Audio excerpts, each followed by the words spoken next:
Buenas tardes. En primera instancia, me gustaría saber sus nombres completos, a qué se dedica y por qué este gran gusto sobre la investigación y la historia. Bueno, muchísimas gracias por la oportunidad. Mi nombre es Manuel Félix García, nací en Pintag. Debo decir que desde muy temprana edad me gustó esto del arte, desde muy niño.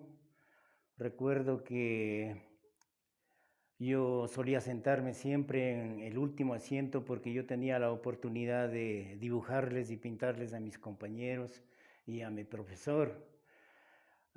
Yo me inicié estudiando en la escuela Gabriel Noroña y tengo muchos recuerdos bonitos, unos, otros no, pero lo importante es que hemos logrado aprender en esa escuela, luego seguir esta pasión que yo tenía por el arte. Tuve la oportunidad que me becaron a estudiar arte al Instituto Superior de Artes Plásticas Daniel Reyes en la provincia de Imbabura. Luego de eso me becaron para estudiar en Italia arte y restauración de bienes culturales. Durante este tiempo ha sido muy importante para mí porque he logrado, yo diría, cumplir con mis sueños, con mis metas. Mi obra ha sido conocida aquí en el país, pero especialmente en el exterior. Lamentablemente en el exterior es mi obra más conocida, pero me siento feliz porque durante mi trabajo y con la exposición de mis obras, lo que yo he querido es que mi pueblo sea conocido a nivel nacional e internacional. Por eso es que mi obra, el 95% tiene motivos pinteños. Ahí vamos a encontrar nosotros la arquitectura de nuestro pueblo, la arquitectura urbana, rural, los paisajes. Pero para mí lo más importante es la representación de la figura humana, los retratos. ¿Y por qué los retratos? Porque realmente yo quiero valorar el sentir, el pensamiento de las personas invisibilizadas, que de pronto para la mayoría de la sociedad son gente que un tanto está estorbando a la sociedad, ¿no? Por su estado mismo, pero no nos damos cuenta que son seres humanos igual que nosotros, sino que lamentablemente por diferentes circunstancias ellos nacieron con tal o cual defecto, pero eso no les hace diferentes a nosotros. Y es por eso que en mi obra hay un valor importante para la mujer y el hombre pinteño. Entonces, de eso yo me siento orgulloso y como digo, esto del arte le llevo en mis venas realmente porque yo creo que si no pintaría yo moriría realmente. No, porque eso es importante para mí, el arte. ¿Y por qué también el arte? El arte nos hace libres, con el arte nosotros podemos manifestar lo que sentimos, pero siempre bajo nuestra responsabilidad, ¿no? Y eso de tener libertad para hacer lo que nos gusta, lo que nos encanta, yo creo que no hay precio, ¿no? Para no poder hacer cosas que realmente nos satisface muchísimo trabajar. Muchas gracias. Una siguiente pregunta. Hay mucho que se ha hablado sobre la cuestión de la parroquia de Pinta. Hay mucha historia sobre ello. Pero hay historias que no se han recatado o rescatado también de cómo fueron las personas anteriormente, bajo su concepto, su información, su investigación. ¿Nos podría describir cómo usted cree que fue antiguamente los rostros, las vestimentas de nuestros indígenas de aquí de Pinto? Bueno, sí, realmente este es un campo muy apasionante, ¿no? Muy apasionante y yo siempre voy a tomar como ejemplo la comunidad de Tolontag, porque para mí la comunidad de Tolontag es una de las comunidades más importantes dentro de la historia.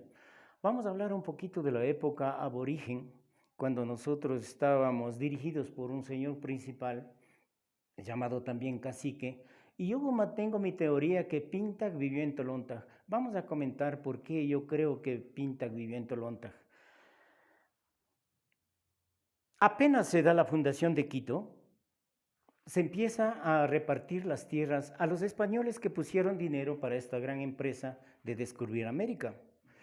Y por el año más o menos de 1536, 1538, hay un documento en el que señalan que les dan las tierras a don Lorenzo de Cepeda, que fue un español, que le dan las tierras en el pueblo viejo de Tolóntac. Y hoy estoy hablando de 1536, 1538.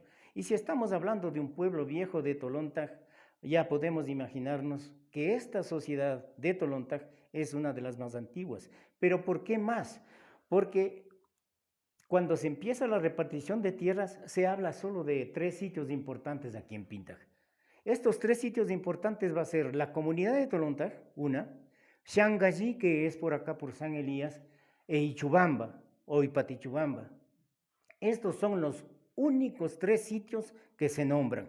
No hay nada más. No hay Valencia, no hay El Rosario, no hay San Agustín. Son los únicos 3 sitios. Y de lo que yo he podido investigar de estos 3 sitios, los que da a entender que ya hay una sociedad que está viviendo en armonía bajo el cacicazgo o el mando principal de un señor, yo deduzco que es Tolóntac. Y también, ¿por qué? Porque si nosotros revisamos un poquito la comunidad de Tolóntac, siempre ha sido una comunidad cerrada, ¿no? Solamente entre ellos giraba la vida social de la comunidad, los matrimonios, las fiestas, solamente entre ellos. Para mí, Tolóntac empieza a abrirse tal vez a partir de 1960, 70, empieza a abrirse, ya empiezan a venir acá a casarse, ya empiezan de pronto a casarse con una gente que no es de la comunidad, sino con algún pinteño de otro barrio, de otra comunidad. Entonces ya va a haber esta apertura, pero durante la historia y antes de 1900, más o menos esta comunidad era realmente cerrada. Era realmente, yo creo que ahí funcionaba muy bien el ayllu. El ayllu, ¿por qué? Porque hay grupos sanguíneos que componían este ayllu, ¿no? Vamos a encontrar los Aro, los González, los Imbaña, ¿no? Que son grupos que han dado vida a esta comunidad. Y lógicamente, esta comunidad para mí es una de las que no le han dado mayor importancia y siendo una de mucha valía para la investigación acerca de Pintaj. No se le ha puesto interés. Yo he conversado con compañeros arqueólogos y les he preguntado, oye, ¿por qué es que no le dan tanta importancia arqueológicamente? ¿Por qué no le dan tanta importancia a Pintaj? Hay una comunidad que se llama Tolóntac. Ah, sí, me han dicho. Pero ¿sabes qué? Para hacer un trabajo de arqueología en Tolóntac se requiere mucho dinero. Yo les decía, ¿por qué? Porque ellos creen que los pisos culturales iniciales están por lo menos a 15 o 18 metros de profundidad. Entonces, hacerse un proyecto para llegar al primer piso cultural, que se está a 18 metros de profundidad, eso requiere de mucho dinero. ¿No? Es por eso que ellos no le han puesto mucha atención. Pero como yo digo, desde el campo antropológico, sociológico, para mí, Tolóntac es uno de los barrios más importantes. Ahora hablemos de Xangallí. Xangallí, por ahí se dice que pasaba el camino del Inca que iba hasta Conocoto, de Conocoto a Puengasí, y de Puengasí que podía ser al centro elegido, ¿no? Ahí era el centro de conversión, donde convergían todos esos caminos que venían del norte, que venían de la parte occidental de Quito y esta del Valle de los Chillos. Y se habla también que en Xangallí, por el año de 1570 más o menos, se dan tierras a un individuo que se llamó Ruiz, de apellido Ruiz, para que tenga como terreno para la crianza de vacas y puercos, dice, ¿no? Y para que empiece a poblar. Entonces estamos hablando más o menos de 1570.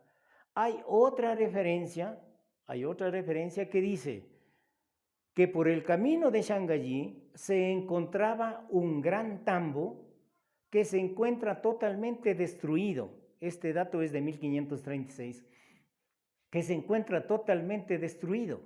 Y si nosotros nos trasladamos a este gran tambo, ¿quién llegaba a este gran tambo? No llegaba cualquier persona a este gran tambo. Era el aposento del Inca, sus servidores y su gente que le iba acompañando, ¿no?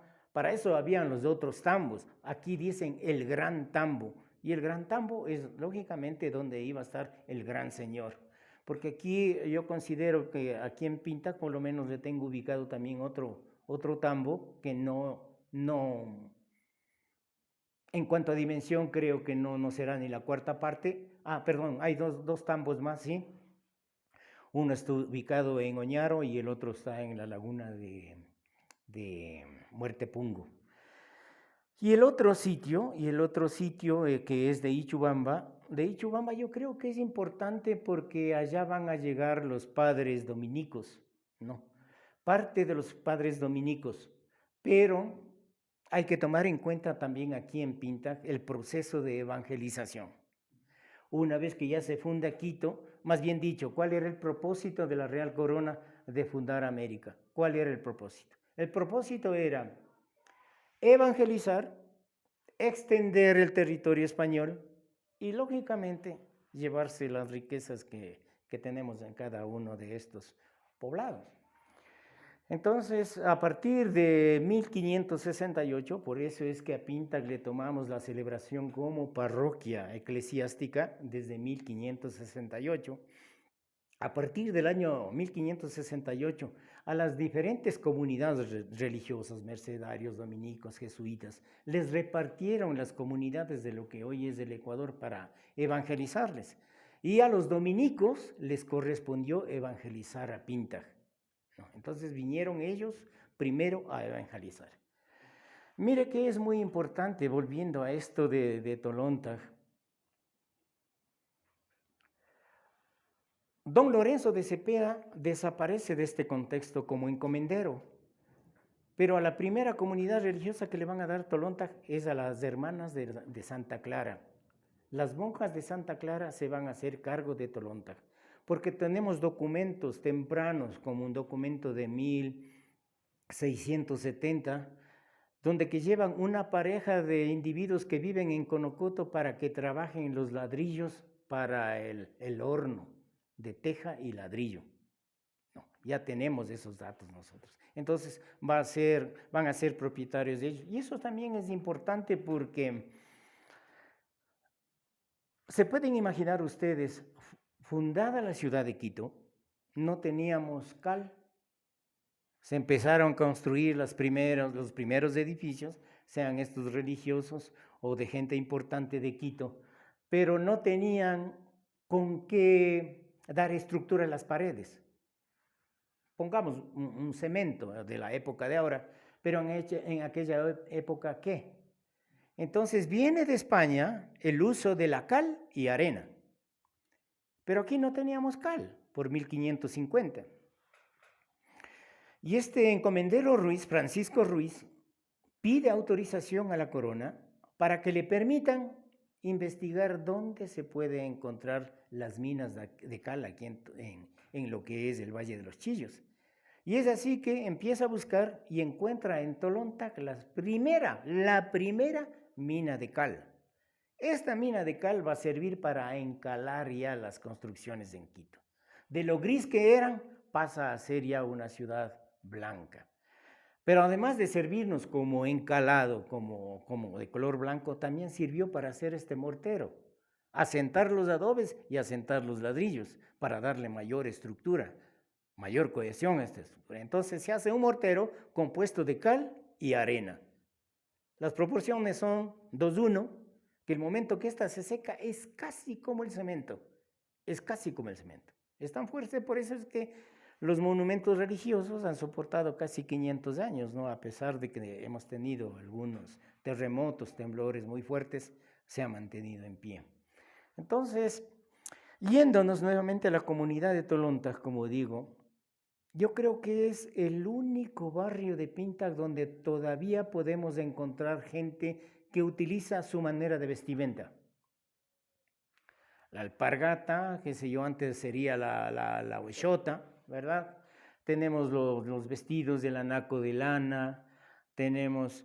Hay una prenda muy importante que era el capizayo, era una especie de túnica larga, ¿no? Que se ponían, que dicen que más o menos era como ponerse una funda, solamente que cortada en las esquinas y abierto aquí para meter la cabeza. Y que aquí se ponían con un topo, dicen, ¿no? Aquí para, para amarrarse esta prenda. Ahora, eso seguramente varió y me parece también que sí varió muchísimo con la aparición esto de la textilería ya en fábrica. Nosotros vemos ahora que nuestras indígenas de Tolonta salen muy bien ataviadas, con una vestimenta muy bonita, con sus, con sus prendas verdes, turquesas, azules, como tela espejo, ¿verdad? Pero yo he tratado de investigar esto, a ver desde cuándo, no es casi reciente, a partir más o menos de 1960, 1970, se empieza ya a utilizar este tipo de vestimenta, esta vestimenta, como digo, con esos colores tan fuertes, ¿no? Pero yo creo que antes ha de haber sido esta camisa, como digo, que también se le conoce con el nombre de uncu, que le utilizaban y luego de eso se ponían la mantita. Nada más, no, eso era, porque no tenemos más evidencia, no tenemos más evidencia. Claro que se habla del calzoncillo, ¿no? El calzoncillo largo que utilizaba nuestra gente, pero el calzoncillo yo creo que va a aparecer acá igual por finales del siglo XIX, porque anteriormente hay este gran uncu, ¿no? Que se metía la cabeza y los brazos y se hacía la cintura, nada más. Y como digo, utilizaban de pronto la ochota o también utilizaba la alpargata, pero haciendo uso del penco para sacar la fibra vegetal y hacer los pencos. Sí. Sí, muchas gracias, interesante. Ah, Ahora, hay algo que siempre se ha hablado, ¿no? La descripción de este guerrero, de este cacique Pinta. Se lo ha pintado de un hombre fuerte, robusto y sin camisa, como un guerrero. Bajo su perspectiva, ¿usted cree que según la altura, la temperatura donde vivimos, es la adecuada, es la vestimenta adecuada o simplemente es una idea española que nos han vendido como un guerrero? lo que pasa es que aquí es un tanto complicado porque nosotros nos vamos a valer siempre de prototipos, ¿no? Por ahí a un individuo se le ocurrió hacer un personaje indígena, pero con el torso desnudo. Yo le quisiera ver a un individuo con el torso desnudo aquí en Píntaga a ver si va a soportar. Y no es que estamos hablando solamente el día, la noche también, ¿no? La noche también porque se caminaba muchísimo en la noche, porque era tan fresco. Pero no creo que ningún individuo vaya a soportar estar desnudo, no. Son prototipos que nos han vendido, ¿no? Para hacernos ver que era musculoso, que era fuerte, cuidado con este, pero con casi nada de vestimenta. Yo recuerdo a un compañero arqueólogo que decía, mira, decía, cómo será verle a la reina Pacha caminando por el Amazonas, acá de Quito, ¿no? Casi desnuda, porque así es como le pintan. No ha de haber sido así, no ha de haber sido así. Entonces, nosotros lamentablemente lo que hemos hecho es copiar lo que por ahí algún artista quiso representar y tomamos como ejemplo ya eso para trasladarnos a nuestra realidad. Pero no, yo creo que siempre debió haber textiles más gruesos. Lógicamente, éramos expertos en la textilería, hacíamos tejidos muy finos. Entonces, ¿por qué no vamos a utilizar? ¿Por qué no vamos a utilizar? ¿No? Sí, listo, muchas gracias.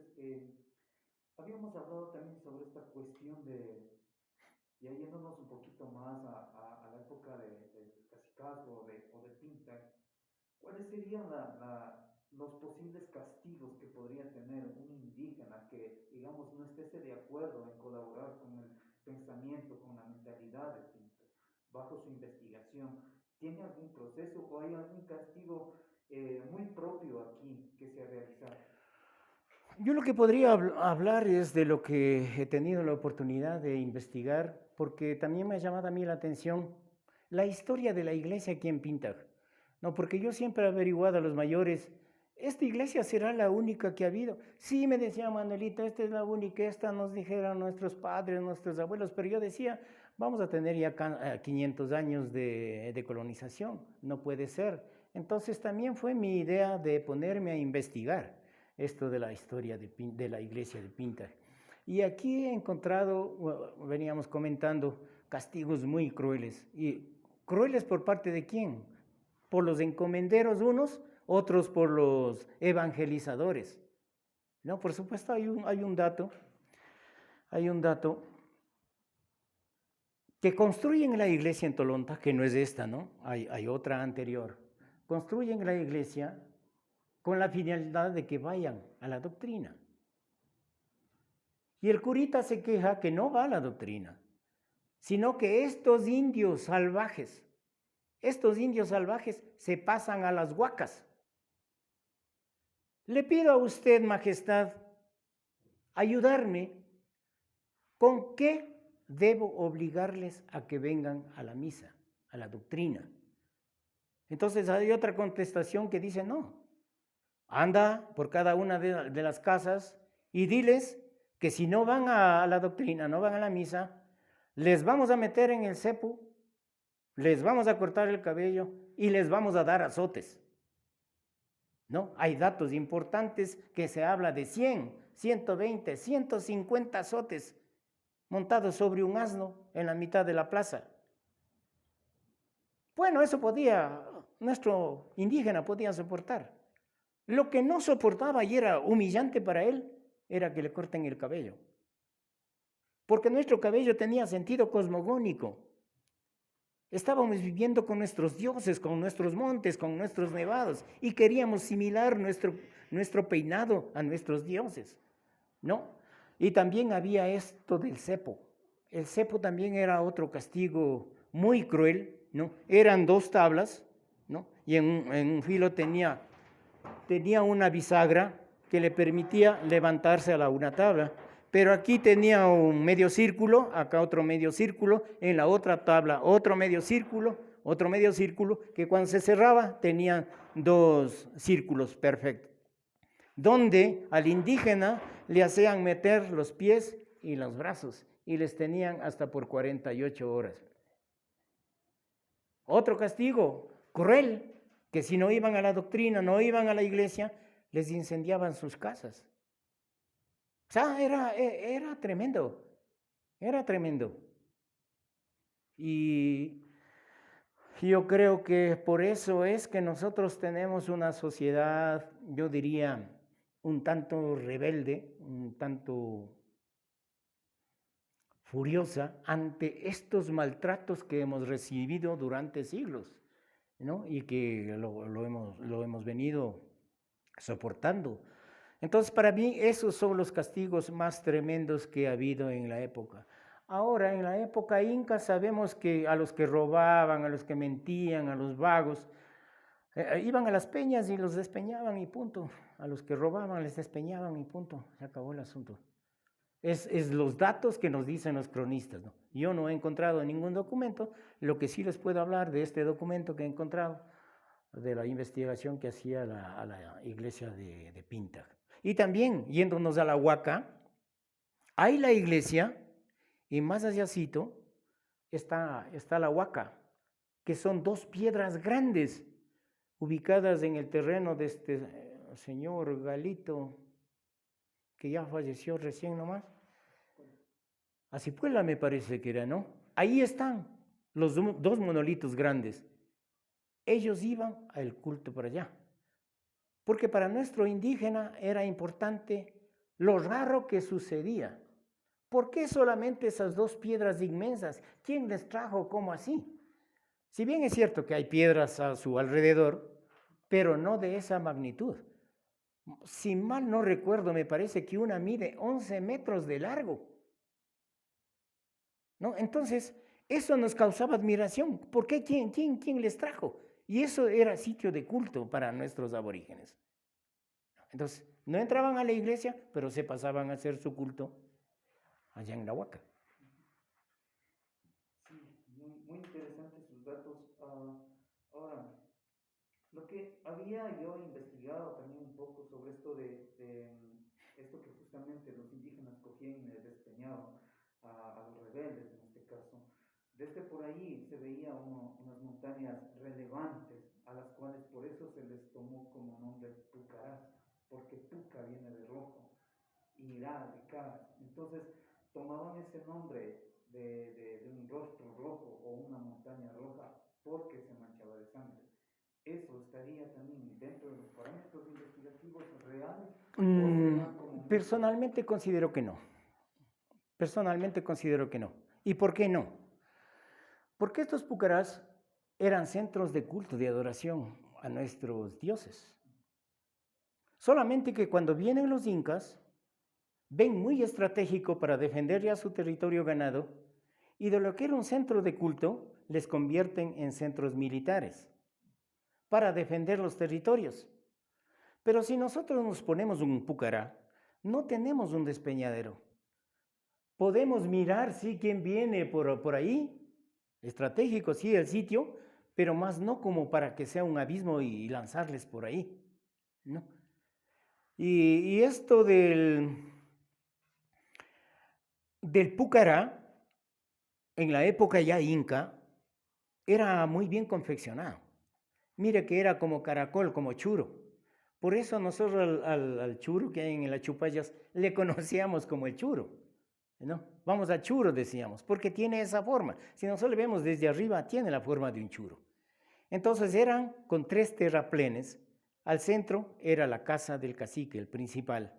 Fuera de esta construcción, de este churo, había otras construcciones menores, donde que estaba la gente de apoyo, la gente de guerra, los heridos que les iban curando, y también para las vituallas para estos. También habían armas, dice, ¿no? Y las armas eran las piedras trabajadas, las redondas, para las boleadoras, ¿no? Han encontrado, compañeros arqueólogos, han encontrado estos vestigios. Ese es el asunto.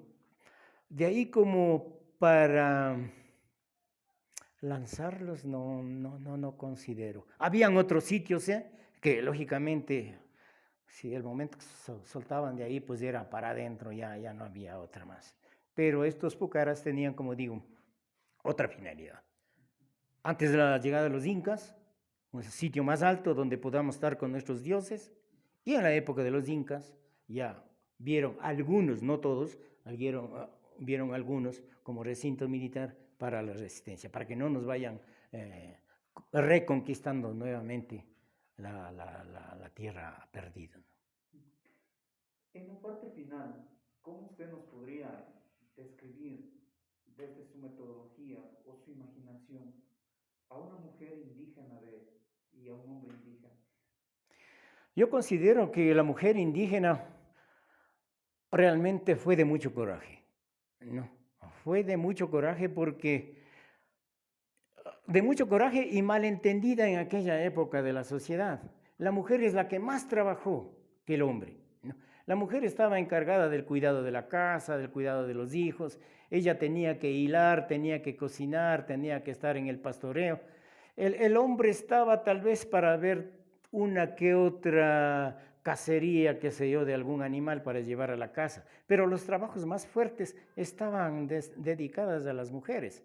Entonces yo le considero a la mujer muy luchadora, muy buena administradora de sus productos para dar de comer, porque esto del ayllu no es que solamente dábamos de comer a nuestros hijos, a nuestra familia, perdón, a nuestros vecinos, damos de comer casi a toda la comunidad del ayllu. Entonces cocinar para, qué sé yo, 80, 100 personas, ya podemos imaginarnos. Entonces el trabajo de la mujer ha sido para mí muy respetado desde época aborigen, la época inca y también en la actual. Ahora del hombre lo que yo podría decir es que ha sido un personaje que ha estado bajo el yugo de tal, qué sé yo, de los españoles, del patrón, del encomendero, del mismo patrón, ¿no? Porque luego va a venir, hay la encomienda, hay la doctrina y hay la creación de las haciendas. Y si nosotros vamos a revisar cómo les trataban en las haciendas, realmente era el castigo muy, muy fuerte o muy duro. Pero a pesar de ello, yo creo que el hombre, lo que ha tratado de sobrevivir a esos maltratos, yo creo que le ha hecho fuerte. Y por eso es que tenemos esta sociedad. Una sociedad que lamentablemente en estos últimos años ha tendido a ser más individual, ¿no? A olvidarnos de que estamos trabajando en sociedad. Ahora nos importa poco lo que le esté pasando al vecino, cuando en épocas pasadas no, eso era lo más importante, la comunidad, la sociedad, la familia. Ahora no, nos hemos individualizado. Pero yo creo que todo lo que ha pasado nos puede servir como experiencia de tener una sociedad más justa, una sociedad donde que sea más distribuido los bienes para todos, no que no haya una sociedad muy, muy bien diferenciada, dividida. Eso es lo que no me gustaría. Pero para eso para el futuro están los jóvenes que tienen que trabajar, que tienen que empoderarse, porque ahora tenemos una sociedad que me importista que no le importa nada, no le importa nada. No le importa el porvenir de la sociedad, no le importa el porvenir de la familia, con tal que yo tenga mi celular, tenga mi tablet, no pasa absolutamente nada, cuando no es así. Las sociedades, cuando se encuentran en ese estado de olvido, muy pronto vamos a tener una sociedad que nos va a dar problemas a un corto o largo plazo. Entonces aquí sería importante nuevamente el rescate de la familia, nuevamente tener la conexión directa con nuestros hijos, nuevamente estar pendiente de qué es lo que están haciendo nuestros hijos, pero también hay que tomar en cuenta lo otro, ¿no? Que es una época donde que la familia no ha logrado mantenerse unida. Por A o B circunstancia, el padre ha tenido que alejarse por ver trabajo para justo mantener a la sociedad. Pero hay que tomar en cuenta que no es solamente el dinero. Vamos a las épocas pasadas. Nuestra sociedad vivió. Nuestra sociedad vivió sin grandes empresas, nada de eso. Lo que sí había el sentido común y el trabajo en comunidad. Yo creo que por cualquier método o por cualquier medio tenemos que regresar a esto, de la unión de la sociedad, a ser más solidarios con mi vecino, con mi amigo, a apoyarle. La minga, lástima que se está perdiendo la minga.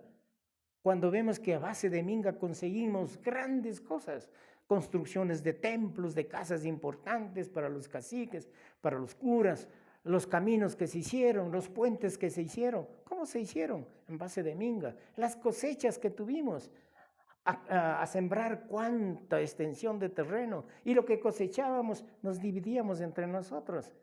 Es que eso es lo que hay que procurar. No le veo imposible. Lo que me parece es que falta de voluntad, especialmente de los jóvenes. Yo sí hago un pedido a los jóvenes que nos empoderemos más de las cosas que tenemos, ¿no? Que seamos actores directos de lo que está pasando, porque luego tendremos que arrepentirnos. Y cuando queramos arrepentirnos, yo creo que va a ser demasiado tarde. Para culminar esta entrevista, como ya le habíamos mencionado, somos un grupo que hemos creado para investigar lo que no se ha publicado